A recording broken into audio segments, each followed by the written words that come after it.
Hi ಎಲ್ರಿಗೂ welcome back to my YouTube channel. So ಇವತ್ತಿನ ವಿಡಿಯೋದಲ್ಲಿ ನಾನು ನನ್ನ ಪ್ರೆಗ್ನೆನ್ಸಿ ವ್ಲಾಗ್ನ ನಾನು ನಿಮ್ಮ ಜೊತೆ ಶೇರ್ ಮಾಡೋಣ ಅಂತ ಅಂದ್ಕೊಂಡಿದ್ದೀನಿ. ನಾನು ಲಾಸ್ಟ್ ವಿಡಿಯೋ ಬಂದು ನನ್ನ ಅಬೋಷನ್ದು ಯಾಕೆ ಮಾಡಿಸ್ದೆ ಅನ್ನೋ ವಿಡಿಯೋನ ನಾನು ಮಾಡಿದ್ದೆ. ಅದಕ್ಕೆ ನೀವು ತುಂಬಾ ಸಪೋರ್ಟ್ ಮಾಡಿದ್ದೀರಾ, ತುಂಬ ಸಿಕ್ಕಾಬಟ್ಟೆ ಸಪೋರ್ಟ್ ಬಂದಿದೆ ನನಗೆ. ಯಾರಿಗಾದ್ರೂ ಒಬ್ರಿಗೆ ಯೂಸ್ ಆದರೂ ಸಾಕು ಅಂತ ನಾನು ಮಾಡಿದ್ದೆ. ತುಂಬ ಜನ ಹೆಲ್ಪ್ ಆಯಿತು ಅಂತ ಕಮೆಂಟ್ ಮಾಡಿದ್ದೀರಾ. ಸೊ ತುಂಬಾ ಖುಷಿ ಆಯಿತು, ಮಾಡಿದ್ದಕ್ಕೂ ಸಾರ್ಥಕ ಆಯಿತು ಅಂತ ನನಗೆ ಅನ್ನಿಸ್ತು. ತುಂಬಾ ಥ್ಯಾಂಕ್ಸ್. ನಾನು ಇವತ್ತಿನ ವಿಡಿಯೋದಲ್ಲಿ ನನ್ನ ಪ್ರೆಗ್ನೆನ್ಸಿ ಜರ್ನಿ ಬಗ್ಗೆ ನಾನು ಹೇಳೋಕ್ಕೆ ಇಷ್ಟಪಡ್ತೀನಿ. ಮತ್ತು ನಾನೊಂದು ಕೆಲವೊಂದು ಸ್ಕ್ಯಾನಿಂಗ್ ರಿಪೋರ್ಟ್ಸ್ನ ನಾನು ನಿಮ್ಮ ಜೊತೆ ತೋರಿಸ್ಕೋಬೇಕು ಅಂತ ಇದ್ದೀನಿ. ನನ್ನ ಲಾಸ್ಟು ಅಬೋಷನ್ ವಿಡಿಯೋನ ನಾನು ಮಾಡಿದ್ನಲ್ಲ, ಅದಕ್ಕೆ ನೀವು ತುಂಬ ಜನ ಚೆನ್ನಾಗಿದೆ ಮತ್ತು ಹೆಲ್ಪ್ ಆಯಿತು ಅಂತ ತುಂಬ ಜನ ನನಗೆ ಕಮೆಂಟ್ ಮೂಲಕ ತಿಳಿಸಿದ್ರಿ. ತುಂಬಾ ಖುಷಿ ಆಯಿತು ನನಗಂತೂ. ವಿಡಿಯೋ ಮಾಡಿದ್ದಕ್ಕೂ ಸಾರ್ಥಕ ಆಯಿತು ಅಂತ ಅನ್ನಿಸ್ತು.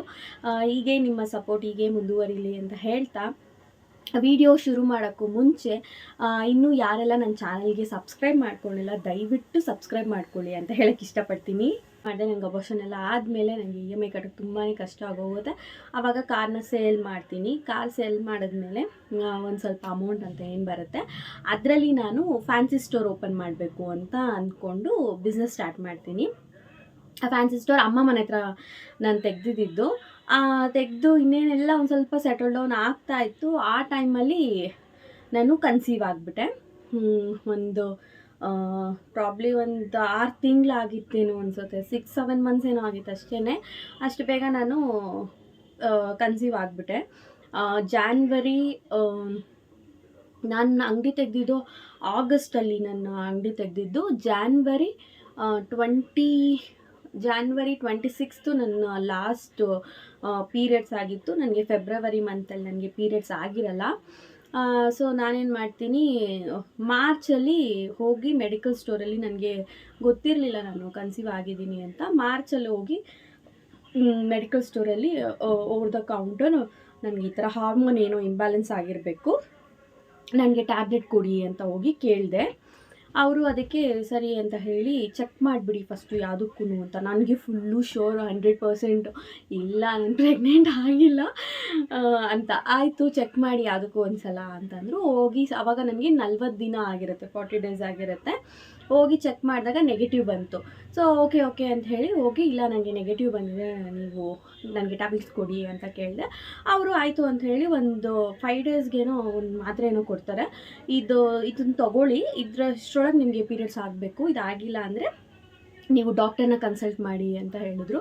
ಸರಿ ಆಯಿತು ಅಂತ ನಾನು ಅದೆಲ್ಲ ತೊಗೊಂಡೆ. ಆಮೇಲೆ ಯಾಕೋ ಆಗ್ತಾನೇ ಇಲ್ಲ ಅಂತ ಹೇಳಿ ಸಿಕ್ಕಾಬಟ್ಟೆ ಹೀಟ್ ಪದಾರ್ಥಗಳನ್ನ ತಿನ್ನೋಕ್ಕೆ ಸ್ಟಾರ್ಟ್ ಮಾಡಿಕೊಂಡೆ. ಅಂದರೆ ಪಪ್ಪಾಯ ಒಂದೊಂದು ದಿನವೇ 2-2 kg ಪಪ್ಪಾಯ ಹಣ್ಣು ತಿಂದೆ ಕೂತ್ಕೊಂಡು. ಆಮೇಲೆ ಪ್ರಾನ್ಸು, ಫಿಶ್ಶು ಹೀಟು, ಸೊ ಏನಾದರೂ ಇಂಬ್ಯಾಲೆನ್ಸ್ ಆಗಿರೋ ಸರಿ ಹೋಗ್ಬಿಡುತ್ತೆ ಅಂತ ಫಿಶ್ಶು ಪ್ರಾನ್ಸ್ನೆಲ್ಲ ತಿಂದೆ. ಏನು ಮಾಡಿದ್ರೂ ನನಗೆ ಪೀರಿಯಡ್ಸ್ ಆಗ್ತಾನೇ ಇರಲಿಲ್ಲ. ಎಲ್ಲ ತಿಂದೆ, ಬಟ್ ಏನು ತಿಂದ್ರೂ ನನಗೆ ಪೀರಿಯಡ್ಸ್ ಆಗ್ತಾನೇ ಇಲ್ಲ. ಅದಾದಮೇಲೆ ನಾನೇನು ಮಾಡಿದೆ, ಇನ್ನೊಂದು ಮೆಡಿಕಲ್ ಸ್ಟೋರ್ಗೆ ಹೋಗ್ಬಿಟ್ಟು ನನಗೆ ಈ ಥರ 40 ಡೇಸಲ್ಲಿ ನಾನು ಚೆಕ್ ಮಾಡಿದೆ, ಯೂರಿನ್ ಚೆಕ್ ಮಾಡಿದೆ. ಅದರಲ್ಲಿ ನನಗೆ ನೆಗೆಟಿವ್ ಬಂದಿದೆ ಅಂತ ಅಂದೆ. 40 ದಿನಕ್ಕೆ ಚೆಕ್ ಮಾಡಿದ್ರೆ ಹೀಗೆ ಆಗೋದು, ನೀವು ಈಗ ಆಲ್ರೆಡಿ ಒಂದು 45 ದಿನ ಆಗಿದ್ದರೆ ಇನ್ನೊಂದು ಸಲ ಚೆಕ್ ಮಾಡಿ ಅಂತ ಹೇಳಿ ಇನ್ನೊಂದು ಸಲ ನನಗೆ ಕೊಟ್ಟರು. ಅದರಲ್ಲಿ ನೆಗೆಟಿವ್ ಬಂತು ಅಂದರೆ ಬನ್ನಿ, ಟ್ಯಾಬ್ಲೆಟ್ಸ್ ಏನಾದರೂ ಕೊಡ್ತೀನಿ ಅಂದರು. ಸರಿ ಆಯಿತು ಅಂತ ಹೇಳಿಬಿಟ್ಟು ಹೋದೆ. ನನ್ನ ಬಿಗ್ಗೆಸ್ಟ್ ಸರ್ಪ್ರೈಸ್ ಅಂದರೆ ಅದು 45 ಡೇಸ್ ಆದಮೇಲೆ ನಾನೇನು ಸೆಕೆಂಡ್ ಟೈಮ್ ಚೆಕ್ ಮಾಡಿದೆ, ಆವಾಗ ಪಾಸಿಟಿವ್ ಬಂದುಬಿಡ್ತು. ಒಂದು ಕಡೆ ಟೆನ್ಷನ್ ನನಗೆ. ಅಂಗಡಿ ಓಪನ್ ಮಾಡಿ ಆಗಸ್ಟಲ್ಲಿ ನಾನು ಓಪನ್ ಮಾಡಿರೋದು, ಆ ಕಡೆ 6 ತಿಂಗಳಾಗಿಲ್ಲ ಅಷ್ಟೇ, ಇಷ್ಟು ಬೇಗ ನಾನು ಕನ್ಸೀವ್ ಆಗಿಬಿಟ್ಟೆ ಅಂತ. ನನ್ನ ಐಡಿಯಾ ಇದ್ದಿದ್ದು, ಬೈ ಚಾನ್ಸ್ ನಾನು ನಾಳೆ ದಿನ ಕನ್ಸೀವ್ ಆದ್ರೂ ಸಂತೋಷ ಅಂಗಡಿನ ನೋಡ್ಕೊಳ್ಳಿ ಅನ್ನೋ ರೀಸನ್ಗೋಸ್ಕರ ನಾನು ಫ್ಯಾನ್ಸಿ ಸ್ಟೋರ್ನ ಓಪನ್ ಮಾಡಿದ್ದು. ಬಟ್ ಅಂಗಡಿ ಓಪನ್ ಮಾಡಿದ್ಮೇಲೆ ಸಂತೋಷಕ್ಕೂ ಬೇರೆ ಕಡೆ ಕೆಲಸ ಸಿಕ್ತು. ಅವರು ಆ ಕೆಲಸದಲ್ಲಿ ಕಂಫರ್ಟಬಲ್ ಆಗಿದೆ, ಸೊ ನನಗೆ ಕೆಲಸ ಬಿಟ್ಬಿಟ್ಟು ಅಂಗಡಿಗೆ ನೋಡ್ಕೊಳ್ಳೋ ಇಂಟ್ರೆಸ್ಟ್ ಇಲ್ಲ ಅಂದರು. ಏನು ಮಾಡೋದು ಅಂತಲೇ ನನಗೆ ಗೊತ್ತಾಗ್ತಾ ಇಲ್ಲ. ಈ ಕಡೆ ನಮ್ಮ ಅಮ್ಮಂಗೆಲ್ಲ ಫುಲ್ಲು ಖುಷಿ, ಇಲ್ಲ ನೀನು ಪದೇ ಹಿಂಗೆ ತೆಗ್ಸೋದು ಇದೆಲ್ಲ ಮಾಡಬೇಡ, ಆಮೇಲೆ ಮಕ್ಕಳೇ ಆಗಿಲ್ಲ ಅಂದರೆ ಏನು ಮಾಡ್ತೀಯಾ ಅಂತ ಹೇಳಿ ಅಮ್ಮ ಕೂಡ ಹೇಳ್ತಾಯಿದ್ರು. ಆವಾಗ ತುಂಬ ಯೋಚನೆಯಲ್ಲಿದೆ. ಯಾಕಂದರೆ ಕಾರ್ ಮಾರಿರೋ ದುಡ್ಡನ್ನು ತೊಗೊಂಬಂದು ಇಲ್ಲಿ ಇನ್ವೆಸ್ಟ್ಮೆಂಟ್ ಹಾಕ್ಬಿಟ್ಟಿದ್ದೀನಿ. ಇನ್ನೇನು ಮಾಡೋದು? ಇನ್ನೂ ಸ್ವಲ್ಪ ಇದ್ದಿದ್ದು ಒಡವೆಗಳ್ನೂ ತೊಗೊಂಡೋಗಿ ಹಾಕಿ ಎಲ್ಲ ಇನ್ವೆಸ್ಟ್ ಮಾಡಿಬಿಟ್ಟಿದ್ದೀನಿ. ಈ ಟೈಮಲ್ಲಿ ಏನು ಮಾಡೋದು ಅಂತ ಸ್ವಲ್ಪ ಟೆನ್ಷನ್ ಆಯಿತು. ಹಿಂಗೆ ಬ್ಯಾಡ್ ಟೈಮ್ ಅಂತ ಬಂದರೆ ಕಂಟಿನ್ಯೂಸ್ ಬರ್ತಾನೇ ಇರುತ್ತೆ. ಏನಾದರೂ ಒಂದು ಯಾವುದು ಕೈ ಇಕ್ಕಿದ್ರೂ ಅದಾಗೋದೇ ಇಲ್ಲ. ಸೊ ಹೀಗೆ ಆಯಿತು. ಆವಾಗ ನಮ್ಮ ಅಂಗಡಿ ಮುಂದೆನೇ ಒಬ್ಬರು ಹಣ್ಣು ಗಾಡಿ ಇಟ್ಕೋತಾಯಿದ್ರು. ಆ ಆಂಟಿ ಈ ಥರ ಹಿಂಗೆ ನಾನು ಸಪ್ಪಗೆ ಕೂತ್ಕೊಂಡಿದ್ದು ನೋಡಿ, ಯಾಕೆ ಈ ಥರ ಬೇಜಾರಾಗಿದೆಯಾ, ಏನಾಯಿತು ಅಂತೆಲ್ಲ ಕೇಳ್ತಾಯಿದ್ರು. ನಾನು ಅಂದೆ ಅವಾಗ, ಈ ಥರ ಹಿಂಗೆ ಆಗ್ಬಿಟ್ಟಿದೆ ಆಂಟಿ, ನನಗೆ ತುಂಬ ಕನ್ಫ್ಯೂಷನ್ ಇದೆ. ಪಾಪುನ ಈ ಟೈಮಲ್ಲಿ ಮಾಡ್ಕೊಳ್ಳೋದಾ ಇಲ್ಲ ಅಂಗಡಿ ನೋಡ್ಕೊಳ್ಳೋದಾ? ಯಾಕಂದರೆ ಅಮ್ಮ ಮನೆಯಿಂದ ಇಲ್ಲಿಗೆ ಬಸ್ಸಲ್ಲಿ ಹೋಗಬೇಕು ಬರಬೇಕು. ನನ್ನ ಬಾಣಂತನ ಟೈಮಲ್ಲಿ ಯಾರು ನೋಡ್ಕೋತಾರೆ? ಅಮ್ಮದು ಸಪ್ರೇಟ್ ಅಂಗಡಿ ಇದೆ. ಸೊ ಅವ್ರಿಗೂ ನಾನು ಹೇಳೋಕ್ಕಾಗಲ್ಲ ಇಲ್ಲಿ ನೋಡ್ಕೊಳ್ಳಿ ಅಂತ. ಏನು ಮಾಡೋದು ಅಂತ ಅಂದೆ. ಅವಾಗ ಆ ಆಂಟಿ ಏನಂದರು, ನೋಡಮ್ಮ, ಯಾವ್ಯಾವ ಟೈಮಲ್ಲಿ ಏನೇನು ಆಗಬೇಕು ಅದು ಆಗಲೇಬೇಕು.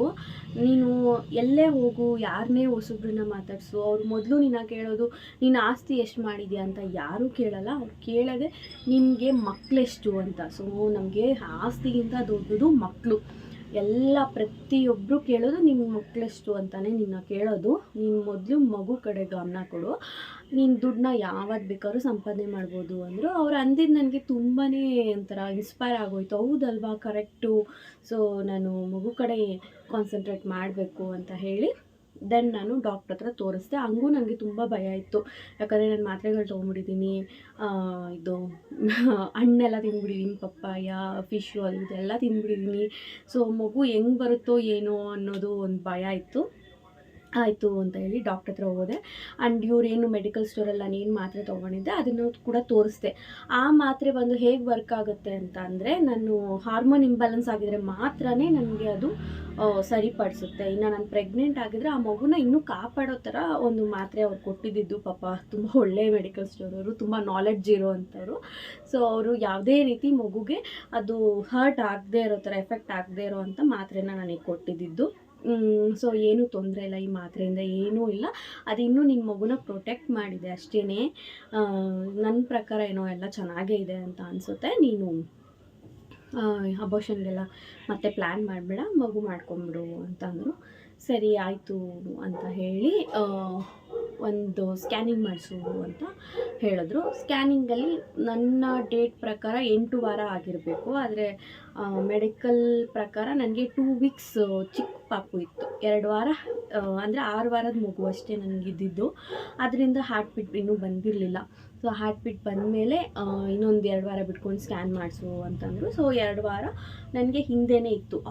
ಇದು ಪೀರಿಯಡ್ಸ್ ಏನಾದರೂ ಡಿಲೇ ಆಗ್ತಾಯಿದ್ರೆ ಮಾತ್ರ ಅಂಥವ್ರಿಗೆ, ಅಂದರೆ ಸರಿಯಾಗಿ ಪೀರಿಯಡ್ಸ್ ಆಗೋಲ್ಲ, ಇರ್ರೆಗ್ಯುಲರ್ ಪೀರಿಯಡ್ಸ್ ಇರೋರಿಗೆ ಮಾತ್ರ ಈ ಥರ ಪ್ರಾಬ್ಲಮ್ ಆಗಿರುತ್ತೆ. ಬಟ್ ನನಗೇನು ಆ ಥರ ಪ್ರಾಬ್ಲಮ್ ಇರಲಿಲ್ಲ.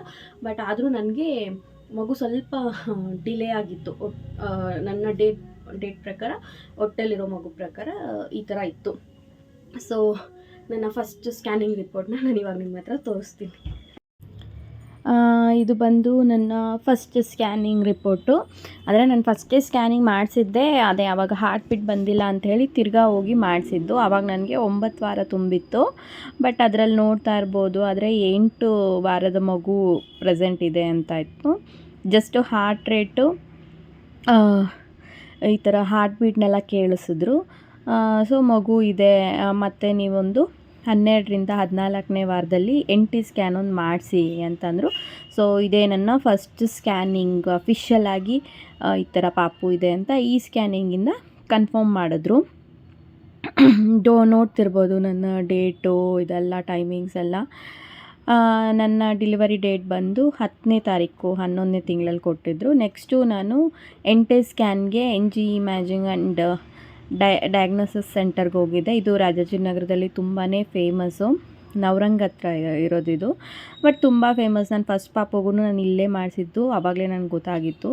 ಸೊ ಅವ್ರ ಹತ್ರ ನಾನು ಈ ಥರ ಫಸ್ಟ್ ಅಬೋಷನ್ ಆಗಿದೆ ಅಂದಾಗ ಅದನ್ನೆಲ್ಲ ಅವರಲ್ಲಿ ಮೆನ್ಷನ್ ಮಾಡಿದ್ದಾರೆ ಹಿಸ್ಟ್ರೀಲಿ. ಆವಾಗ ಅವ್ರಿಗೆ ಹೇಳಿದಾಗ ಈ ಥರ ಹಿಂಗೆ ನೇಸಲ್ಲಿ ಒಂದು ಸ್ವಲ್ಪ ಚಿಕ್ಕದಿತ್ತು ಅಂತ ಇತ್ತು ಅಂದಾಗ ಅವರು ಅದ್ರ ಕಡೆ ಸ್ವಲ್ಪ ಕಾನ್ಸಂಟ್ರೇಟ್ ಮಾಡಿ ನೋಡಿದ್ರು. ಆವಾಗ ಇಲ್ಲ, ಏನು ಪ್ರಾಬ್ಲಮ್ ಏನಿಲ್ಲ, ನಾರ್ಮಲ್ ಆಗೇ ಇದೆ ಕಾಣಿಸ್ತಾ ಇದೆ, ಏನು ತೊಂದರೆ ಇಲ್ಲ ಅನಿಸುತ್ತೆ ಅಂತ ಹೇಳಿ ಅವರು NT ಸ್ಕ್ಯಾನಲ್ಲಿ ನನಗೆ ಕನ್ಫರ್ಮೇಷನ್ ಮಾಡಿದ್ರು. ಸೊ ನಾನಂತೂ ತುಂಬಾ ಖುಷಿಯಾಗ್ಬಿಟ್ಟೆ.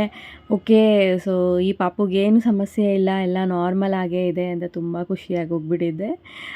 ಇಲ್ಲೂ ಅಷ್ಟೇ 1 ವಾರ ಹೆಚ್ಚು ಕಮ್ಮಿ ಇತ್ತು ಪಾಪುಗೆ. ನಾನು ಹೋಗಿದ್ದ ವಾರಕ್ಕೂ ಮಗು ಡೇಟ್ಗೂ ಸ್ವಲ್ಪ 1 ವಾರ ಕಮ್ಮಿನೇ ಇತ್ತು. ಅದಾದಮೇಲೆ ಮತ್ತೆ 18ರಿಂದ 20 ವಾರದಲ್ಲಿ ಅನಾಮಲಿ ಸ್ಕ್ಯಾನ್ ಮಾಡಿಸಿ ಅಂತ ಅಂದರು. ಸೊ NT ಸ್ಕ್ಯಾನಲ್ಲಿ ಏನೂ ಬಂದಿರಲಿಲ್ವಲ್ಲ, ಎಲ್ಲ ನಾರ್ಮಲ್ ಆಗೇ ಇದೆ ಅಂತ ಹೇಳಿ ನಾನು ನನ್ನ ಫ್ಯಾಮಿಲಿಗೆಲ್ಲರಿಗೂ ಆವಾಗ ಶೇರ್ ಮಾಡಿಕೊಂಡೆ. ಸೊ ನೋಡ್ತಾ ಇರ್ಬೋದು, ಆವಾಗಲೂ ಅಷ್ಟೇ ಪ್ರತಿಯೊಂದು ಸ್ಕ್ಯಾನಿಂಗಲ್ಲೂ ಹಾರ್ಟ್ ಬೀಟ್ ಪಾಪುದು ಕೇಳಿಸ್ತಾರೆ.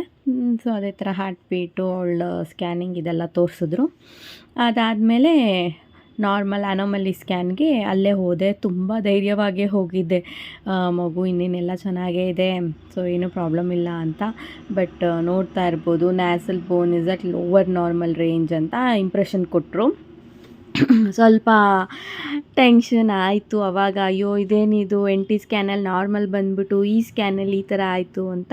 ಮತ್ತು ಅವ್ರೇನು ಮಾಡ್ತಾರೆ ಅಂದರೆ ತುಂಬ ಸೀನಿಯರ್ ಆಗಿರೋವಂಥ ಡಾಕ್ಟರ್ಸ್ಗಳೇ ಬಂದು ಚೆಕ್ ಮಾಡ್ತಾರೆ. ಈ ಥರ ಏನಾದರೂ ಸ್ವಲ್ಪ ಮಿಸ್ಟೇಕ್, ಅವ್ರಿಗೇನೋ ಒಂದು ಸ್ವಲ್ಪ ಇಂಪ್ರೆಷನ್ ಕೊಡಬೇಕು ಅಂತ ಅಂದರೆ ಅವರು ಫಸ್ಟೇ ಬಂದು ಮಾಡ್ತಾರೆ. ಸೊ ನಂದು ಅಬೋಷನ್ ಫಸ್ಟೇ ಆಗಿತ್ತಲ್ಲ, ಸೊ ಕೇರ್ ತೊಗೊಂಡು ಅವರು ಅದನ್ನು ಚೆಕ್ ಮಾಡಿದ್ರು. ಮಿಕ್ಕಿದೆಲ್ಲ ಕರೆಕ್ಟಾಗೇ ಇದೆ, ಬಟ್ ಅಂದ್ಕೊಂಡಿರೋದ್ಕಿಂತ ಒಂದು ಸ್ವಲ್ಪ ನ್ಯಾಸಲ್ ಬೋನ್ ಅನ್ನೋದು ಚಿಕ್ಕದಾಗಿದೆ. ನೀವು ಸ್ವಲ್ಪ ಕನ್ಫರ್ಮೇಷನ್ಗೆ ನೀವು ಬೇಕಾದರೆ ಒಂದು ಟೆಸ್ಟ್ ಮಾಡಿಸಿ ಅಂತ ನನಗೆ ಇದು ಕೊಟ್ಟರು. ಸರಿ, ಇನ್ನೇನು ಮಾಡೋದು ಅಂತ ಹೇಳಿ ಸ್ವಲ್ಪ ಟೆನ್ಷನ್ ಆಗಿತ್ತು ನನಗೂ ಕೂಡ. ಎಷ್ಟೋ ಜನಕ್ಕೆ ಅದು ಆಬ್ಸೆಂಟ್ ಅಂತ ಕೂಡ ಬಂದಿರುತ್ತೆ, ಬಟ್ ಅವರು NIPT ಟೆಸ್ಟ್ ಮಾಡಿಸಿದಾಗ ಅಲ್ಲಿ ಯಾವುದೇ ರೀತಿ ತೊಂದರೆಗಳಿರಲ್ಲ ಅಂತ ಅಂತಾರೆ. ಸೊ ದಯವಿಟ್ಟು ಹೆದರ್ಕೋಬೇಡಿ. ನನಗೆ ತುಂಬ ಜನ ನನಗೆ ಈ ಥರ ಕೇಳಿದ್ರು. ಹೆದರ್ಕೊಳ್ಳೋಕೆ ಹೋಗಬೇಡಿ. ಓಕೆ, ಈ ಮಗು ಏನೋ ಸಮಸ್ಯೆ ಇದೆ, ಅಬೋಷನ್ ಮಾಡಿಸಿದ್ರೆ ಸರಿ ಹೋಗುತ್ತಾ, ನೆಕ್ಸ್ಟು ಪಾಪು ಚೆನ್ನಾಗಿ ಹುಟ್ಟುತ್ತೆ ಅಂದರೆ ಇಲ್ಲ, ನೆಕ್ಸ್ಟು ಪಾಪುಗೂ ಇದೇ ಥರ ಬಂದೇ ಬರುತ್ತೆ. ಇದಕ್ಕೆ ನಾನೇ ಸಾಕ್ಷಿ.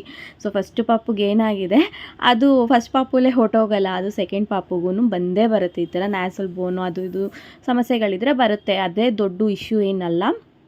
ಅದಾದಮೇಲೆ ನಾನು ಬೇರೆ ಡಾಕ್ಟರ್ನ ಕನ್ಸಲ್ಟ್ ಮಾಡಿದೆ. ಆವಾಗ ಅವ್ರಿಗೆ ಗೊತ್ತಿರೋ ಅಂಥ ಡಯಾಗ್ನೋಸಿಸ್ ಸೆಂಟರ್ಗೆ ಕಳಿಸಿದ್ರು. ನೀನು ಅಲ್ಲಿ ಹೋಗು, ನಾನು ಹೇಳಿರ್ತೀನಿ ಹೆಂಗಿದೆ ಏನು ನೋಡೋಣ, ಎಷ್ಟು ಚಿಕ್ಕದಾಗಿದೆ ಹೇಗೆ ಅಂತ ನನಗೆ ಗೊತ್ತಾಗುತ್ತೆ, ನಾನು ಅವ್ರ ಹತ್ರ ಮಾತಾಡ್ಕೋತೀನಿ ಫೋನಲ್ಲಿ, ನೀನು ಹೋಗು ಅಂತ ಹೇಳಿ ಆ ಡಾಕ್ಟರ್ ನನ್ನ ಕಳಿಸಿದ್ರು. ಎಲ್ಲನೂ ಸೇಮ್, ಅಲ್ಲೂ ಕೂಡ ಒಂದು ಸ್ವಲ್ಪ ಚಿಕ್ಕದಾಗಿದೆ, ಬಟ್ ಯಾವ ಸಮಸ್ಯೆನೂ ಇಲ್ಲ ಅಂತ ಅನ್ನಿಸ್ತಾ ಇದೆ. NIPT ಟೆಸ್ಟ್ ಏನು ಅವಶ್ಯಕತೆ ಇಲ್ಲ, ತುಂಬ ಏನು ನಿಮಗೆ ಟೆನ್ಷನ್ ಆಗೋವಂಥದ್ದು ಏನೂ ಇಲ್ಲ, ನಾರ್ಮಲ್ ಆಗೇ ಇದೆ, ತಲೆ ಕೆಡಿಸ್ಕೋಬೇಡಿ, ಎಲ್ಲ ಸರಿ ಹೋಗುತ್ತೆ ಅಂತ ಹೇಳಿ ಇವರು ಧೈರ್ಯ ಕೊಟ್ಟಿದ್ದು. ಆಮೇಲೆ ಮಗು ಹೇಗೆ ಕಾಣಿಸುತ್ತೆ ಏನು ಅನ್ನೋದು ಒಂಥರ ಇತ್ತು. ಮೂಗಿನ ಮೂಳೆ ಬೆಳೆದೇ ಇಲ್ಲ ಅಂದರೆ ಇನ್ನು ಮಗು ನೋಡೋಕ್ಕೆ ಹೇಗಿರುತ್ತೆ ಅಂತ ಸ್ವಲ್ಪ ಟೆನ್ಷನ್ ಇತ್ತು. ಆವಾಗ ಅವರು 3D ಸ್ಕ್ಯಾನೇ ಮಾಡಿಸಿದ್ರು. ನೋಡಿ ನೀವೇನೇ, ನಿಮಗೆ ಗೊತ್ತಾಗುತ್ತೆ ಮಗು ಹೇಗೆ ಕಾಣಿಸುತ್ತೆ ಅಂತ. ಇಲ್ಲಿಗೆ ನಾನು ಬರೋಷ್ರೊಳಗೆ ಆಗಲೇ 21 ವಾರ 3 ದಿನ ಆಗೋಗಿತ್ತು. ನಾನು ಇದಕ್ಕೂ ಮುಂಚೆ ಇನ್ನೊಂದು ಕಡೆ ಕೂಡ ಡಬಲ್ ಕನ್ಫರ್ಮೇಷನ್ಗೆ ಇನ್ನೂ ಒಂದು ದೊಡ್ಡ ಕಡೆ ಹೋಗಿ ನಾನು ಸ್ಕ್ಯಾನಿಂಗ್ ಮಾಡಿಸಿದ್ದೆ. ಆ ರಿಪೋರ್ಟ್ ಎಲ್ಲೋ ಮಿಸ್ ಆಗಿದೆ. ಸೊ ಇದು ಇಲ್ಲಿ ತೆಗೆಸಿರೋ ಅಂಥ ಸ್ಕ್ಯಾನಿಂಗ್ ರಿಪೋರ್ಟು, ಇದರಲ್ಲೂ ಹಾಗೆ ಕೊಟ್ಟಿದ್ದರು. ಸ್ವಲ್ಪ ಕಮ್ಮಿ ಇದೆ, ಬಟ್ ಅದೇನು ಟೆನ್ಷನ್ ಮಾಡ್ಕೊಳ್ಳೋ ಅವಶ್ಯಕತೆಯೇ ಇಲ್ಲ ಅಂತ ಇವರೇ ನನಗೆ ಧೈರ್ಯ ಕೊಟ್ಟಿದ್ದು. ಸೊ ನಾನು ಧೈರ್ಯ ಮಾಡಿಕೊಂಡು ಟೆನ್ಷನ್ನಲ್ಲಿ ಎಲ್ಲ ದೇವ್ರ ಮೇಲೆ ಭಾರ ಹಾಕಿಬಿಟ್ಟು ನಾನು ಸರಿ ಪಾಪು ಇರಲಿ ಅಂತ ಡಿಸೈಡ್ ಮಾಡಿದ್ದು. ಸೊ ನ್ಯಾಸಲ್ ಬೋನ್ ಇಲ್ಲ ಅಂದರೆ ಮಗುಗೆ ಮೂಗೇ ಇರಲ್ಲ ಅನ್ನೋದೊಂದು ತಪ್ಪು ಕಲ್ಪನೆ ಇರುತ್ತೆ. ಮೂಗಿನ ಮೂಳೆ ಬೆಳೆದಿಲ್ಲ ಅಂದರೆ ಮೂಗೇ ಇರಲ್ಲ ಮಕ್ಕಳಿಗೆ ಅನ್ನೋ ಥರ ಯೋಚನೆ ಇರುತ್ತೆ. ಈಗ ನೋಡಿ ನಮ್ಮ ಮೋನಿನ, ಅವಳಿಗೆ ತುಂಬ ಚೆನ್ನಾಗಿದೆ ಮೂಗು, ನೋಡಿ ನಿಮಗೆ ಗೊತ್ತಾಗುತ್ತೆ ಅವಳಿಗೆ ಈ ಥರ ಇತ್ತು, ಅದು ಮುಂದಕ್ಕೆ ಬೆಳ್ಕೊಂಡು ಹೋಗುತ್ತೆ ಮೂಗನ್ನೋದು. ಯಾರೂ ಟೆನ್ಷನ್ ಮಾಡ್ಕೊಳಕ್ಕೆ ಹೋಗಬೇಡಿ. ಈಗ ಇವಳು ಮೂಗೇನೋ ಶಾರ್ಟ್ ಇದೆ, ಇನ್ನೊಂದಿದೆ ಅಂತ ನಿಮ್ಗೇನಾದರೂ ಅನಿಸುತ್ತಾ? ಅದೇ ಥರ ಏನು ಹೆದ್ರುಕೊಳ್ಳೋಕೆ ಹೋಗಬೇಡಿ. ಆ ನೇಸಲ್ ಬೋನ್ ಅನ್ನೋದು ಬೆಳೀತಾ ಬೆಳೀತಾ ಬರುತ್ತೆ ಮಕ್ಕಳಿಗೆ. ಜಾಸ್ತಿ ಟೆನ್ಷನ್ ಆಗಲಿ, ತಲೆ ಕೆಡಿಸ್ಕೊಳ್ಳೋಕೆ ಹೋಗಬೇಡಿ. NIPT ಟೆಸ್ಟಲ್ಲಿ ನಾರ್ಮಲಾಗೇ ಇದೆ ಅಂದರೆ ನೀವು ಡಾಕ್ಟ್ರು ಮಾತನ್ನ ದಯವಿಟ್ಟು ನಂಬಿ, ಸಂಪೂರ್ಣವಾಗಿ ನೀವು ಡಾಕ್ಟ್ರು ಮಾತನ್ನ ನಂಬೋದು. ಇನ್ನು 3D ಸ್ಕ್ಯಾನ್ ಮಾಡಿಸಿದ್ನಲ್ಲ, ಅದನ್ನು ಕೂಡ ತೋರಿಸ್ತೀನಿ.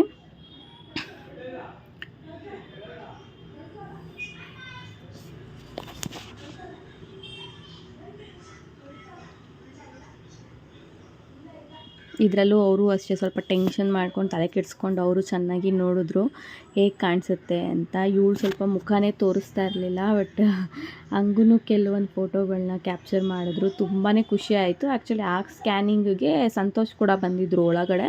ಸೊ ನೀಟಾಗಿ ತೋರಿಸಿದ್ರು, ನೋಡಿ ಯಾವ ಥರ ಇದೆ ಅಂತೆಲ್ಲ ಹೇಳಿ. ಅದಾದಮೇಲೆ ಮತ್ತೆ ನನಗೆ ಒಂದು 8ರಿಂದ 9ನೇ ತಿಂಗಳಲ್ಲಿ ಇನ್ನೊಂದು ಸ್ಕ್ಯಾನ್ ಮಾಡಿಸ್ಬಿಡು ಅಂತ ಹೇಳಿದ್ರು. ಯಾವಾಗ ಡೆಲಿವರಿ ಅದೆಲ್ಲ ನೋಡೋಣ, ಮಗು ಹೇಗಿದೆ, ಹೇಗೆ ಬೆಳೀತಾ ಇದೆ ಅಂತೇಳಿ ಒಂದು ಸ್ಕ್ಯಾನು.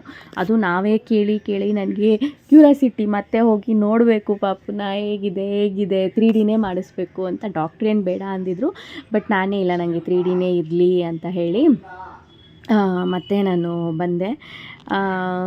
ಆವಾಗ ಸಂತೋಷ್ ಕೂಡ ಬಂದಿದ್ದರು. ಸಂತೋಷ್ನಿಗೂ ಅವ್ರಿಗೂ ಆಸೆ ಇತ್ತು ಮಗು ಹೇಗಿರುತ್ತೆ ಅಂತ, ಯಾಕಂದರೆ ವೀಡಿಯೋ ಕ್ಲಿಪ್ಪಿಂಗ್ಸ್ ಎಲ್ಲ ತೋರಿಸ್ತಾರೆ ಮಗು ಹೇಗೆ ಇದು ಮಾಡುತ್ತೆ ಅಂತ. ಅದೇ ಒಂದು ಖುಷಿ, ಮಗುನ ಹೋಗಿ ಅಲ್ಲಿ ವಿಡಿಯೋದಲ್ಲಿ ನೋಡೋದು, ಸ್ಕ್ಯಾನಿಂಗ್ ಇದರಲ್ಲಿ ಕಂಟ್ರೋಲ್ ತಡ್ಕೊಳ್ಳೋಕ್ಕೆ ಆಗೋದಿಲ್ಲ. ಸೊ ಅದಕ್ಕೋಸ್ಕರ ಹೋಗಿದ್ದೆ. ಆವಾಗ ಅವಳು ವೆಯ್ಟ್ ನೋಡ್ಬೋದು ನೀವು, ತುಂಬಾ ಕಮ್ಮಿ, ಬರೀ 2 kg 2.25 kg ಅಷ್ಟೇ. ಅವಳು ಹುಡ್ತಾಗ್ಲೂ ಕೂಡ ಅವಳು ತುಂಬ ಕಮ್ಮಿನೇ ಇದ್ಲು. ಸೊ 34 ವೀಕ್ಸಲ್ಲಿ ನಾನು ಹೋಗಿ ಈ ಸ್ಕ್ಯಾನಿಂಗ್ನ ಮಾಡಿಸಿರೋದು, ಅಲ್ಲೇ ಮೆನ್ಷನ್ ಮಾಡಿದ್ದಾರೆ. ಸೊ 2ನೇ ಸಲ ನಾನು ಈ ಇದಕ್ಕೆ ವಿಸಿಟ್ ಮಾಡ್ತಾ ಇರೋದು. ಸೊ 3D ಸ್ಕ್ಯಾನಲ್ಲಿ ನೋಡ್ಬೋದು ಪಾಪು ಹೇಗೆ ಕಾಣಿಸ್ತಾಳೆ ಅಂತ. ನನಗಂತೂ ಸಿಕ್ಕಾಪಟ್ಟೆ ಖುಷಿಯಾಗೋಯ್ತು. ಏನೋ ಒಂಥರ ಖುಷಿ ಇರುತ್ತೆ ಅಲ್ವಾ ಪೇರೆಂಟ್ಸ್ಗಳಿಗೆ, ಅವ್ರ ಮಕ್ಕಳು ಹೇಗಿದೆ, ಹೆಂಗೆ ಹುಟ್ಬೋದು, ಯಾವ ಥರ ಹುಟ್ಬೋದು ಅಂದರೆ. ನಮಗೆ ಹೆಣ್ಣ ಗಂಡ ಅನ್ನೋದು ಅವರು ಯಾವತ್ತೂ ಹೇಳಿಲ್ಲ, ನಾವು ಕೇಳಲೂ ಇಲ್ಲ. ಸೊ ಅದು ಹೇಳಂಗಿಲ್ಲ ಅಲ್ಲ, ಇದು ಕಾನೂನು ಪ್ರಕಾರ, ಅದಕ್ಕೋಸ್ಕರ ಹೇಳಿಲ್ಲ. ಸೊ ನೋಡ್ತಾ ಇರ್ಬೋದು ಮೋನಿ ಹೆಂಗೆ ಕಾಣಿಸ್ತಾಳೆ ಅಂತ. ಎಕ್ಸಾಕ್ಟ್ಲಿ ಅವಳು ಇವಾಗಲೂ ಹಾಗೆ ಮಲಗ್ತಾಳೆ. ಅವಳು ಮಲಗಿರೋ ಮುಖ, ಈ ಮುಖ ಎಲ್ಲ ಸೇಮ್ ಟು ಸೇಮ್ ಇದೇ ಥರ ನೋಸು. ಸೊ ಮೂಗಿಲ್ಲ ಅಂದರೆ ಬರೀ ಮೂಗೇ ಕಾಣಿಸ್ತಾ ಇದೆ ಅಂತ ಅಂದ್ಕೊಂಡೆ. ತುಂಬ ಚೆನ್ನಾಗಿ ಬಂದಿತ್ತು. ಸೊ ಇದು ಬಂದು ನನ್ನ ಪ್ರೆಗ್ನೆನ್ಸಿ ಜರ್ನಿ ಮತ್ತು ನನ್ನ ಸ್ಕ್ಯಾನಿಂಗ್ ರಿಪೋರ್ಟ್ಸು. ನಾನೇ ಧೈರ್ಯ ಕೊಡ್ತೀನಿ ನಿಮಗೆ. NIPT ಟೆಸ್ಟಲ್ಲೆಲ್ಲ ನಾರ್ಮಲ್ ಬಂದಿದ್ದರೆ ಹೆದರ್ಕೊಳ್ಳೋಕ್ಕೆ ಹೋಗಬೇಡಿ. ಖಂಡಿತ ಮಗು ನೋಡೋಕ್ಕೆ ಚೆನ್ನಾಗೇ ಇರುತ್ತೆ. ದೇವ್ರ ಮೇಲೆ ಭಾರ ಹಾಕಿ ಡಾಕ್ಟರ್ಸ್ ಹೇಳೋದನ್ನ ಕೇಳಿ ಅಂತ ಹೇಳೋಕ್ಕೆ ಇಷ್ಟಪಡ್ತೀನಿ ಅಷ್ಟೇ. ನಾವಾಗೆ ಓನ್ ಡಿಸಿಷನ್ ತೊಗೊಂಡು ಅಬೋಷನ್ ಎಲ್ಲ ಮಾಡಿಸ್ಕೊಳಕ್ಕೆ ಹೋಗಬೇಡಿ.